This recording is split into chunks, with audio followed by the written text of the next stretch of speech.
Hello guys, I hope you are all doing good. My name is Suyesh Mishra and I gave my FMG exam this July and I scored 200 in that. Actually, I was getting lot of DMs related to my strategy, my preparation and how many GTs I gave before exam. So I am making this video to answer all the queries and so that it can help you to pass the exam with good marks. So let's get started.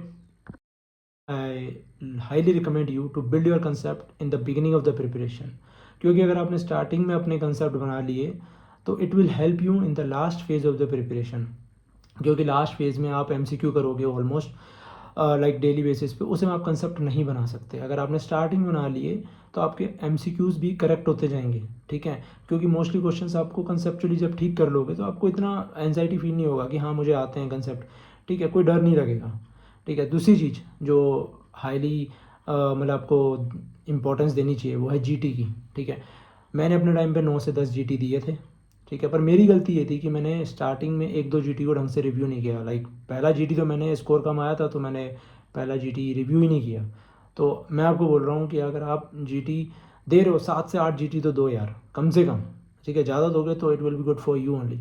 7 से 8 GT दो और पहले GT से लेकर आखिरी GT तक सारे जीटीज़ को रिव्यू करो, ठीक है। मैंने एक कॉपी बनाई थी जीटी की, जो गलतियाँ मेरी होती रहती थी उनको मैं लिखता रहता था। I am not writing everything, but मैंने थोड़ा थोड़ा लिखा था उसके अंदर कि हाँ मेरी क्या गलती है, ताकि मैं उसको एक बार नेक्स्ट जीटी देने से पहले उस कॉपी को एक बार देख लूँ कि हाँ ये गलतियाँ मैंने की थी। उससे क्या होता है ना, आप अपनी मिस्टेक्स को साइड बाय साइड करेक्ट करते जाते हो।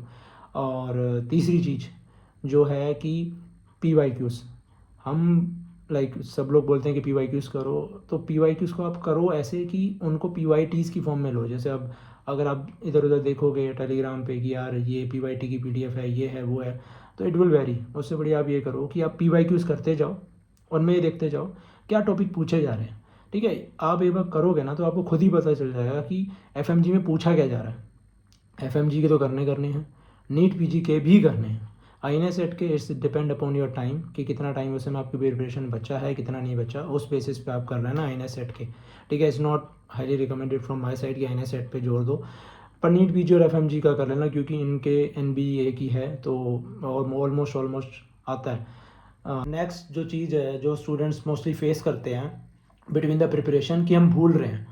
देखो यार, भूलोगे तो आप हो, कोई भी प्रिपेयर कर रहा है वो भूलेगा, ठीक है। कंटेंट बहुत ज़्यादा है यार, ऑफ कोर्स ये है कि आप भूलोगे भूलोगे, तो आप भूलने पे फोकस मत करो, आप फोकस करो कितनी रिवीजन कर सकते हो। जितनी ज़्यादा आप रिवीजन कर लोगे उतना कॉन्फिडेंट आप फील करोगे।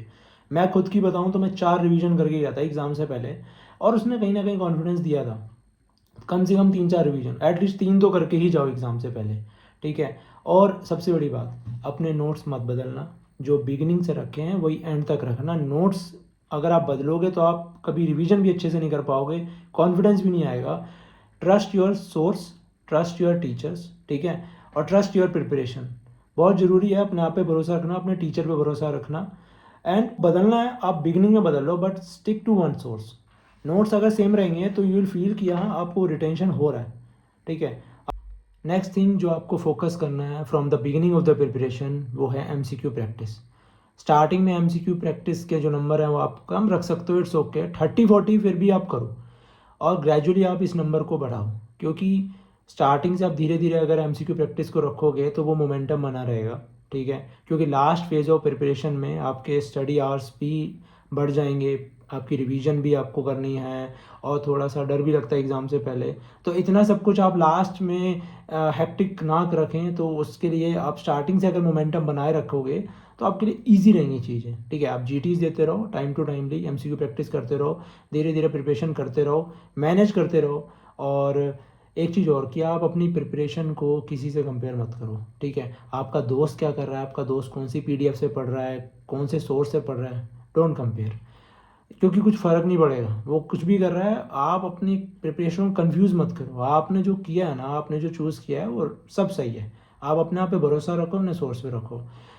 नेक्स्ट थिंग जो मेरे साथ कभी कभार होती थी कि मेरा पढ़ने का मन नहीं हो रहा, लाइक थ्योरी या एमसीक्यू, तो उस समय मैं यूट्यूब पे जो टीचर्स के सेशन होते थे वो देख लेता था। जैसे फॉर एग्जांपल कि नेहा तनेजा मैम ने वन शॉट नाम से एक सीरीज़ करा रखी है, उसमें काफ़ी अच्छा मैम ने पढ़ा रखा है, एमसीक्यूज़ को समझने का तरीका समझ आ जाता है, और काफ़ी मैम ने P Y Qs P Y Ts cover कर रखे हैं।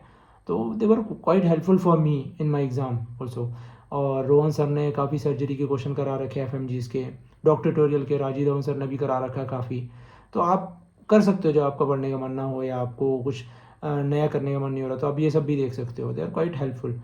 और अगर आपको लगता है कि इसके अलावा कोई क्वेरी वगैरह हो तो आप मुझे इंस्टाग्राम पे DM कर देना, I will try to help you. और मेरे क्या क्या रिसोर्सेज थे, I will make another video for that thing, क्योंकि ये वीडियो मैं लंबा नहीं करना चाहता, क्योंकि जो मेजर थिंग्स हैं वो मैंने आपको बता दिए हैं। अदर दैन आपको कुछ भी लगे कि मतलब if you want to ask me anything, you can any time DM me on my Instagram. Okay, thank you.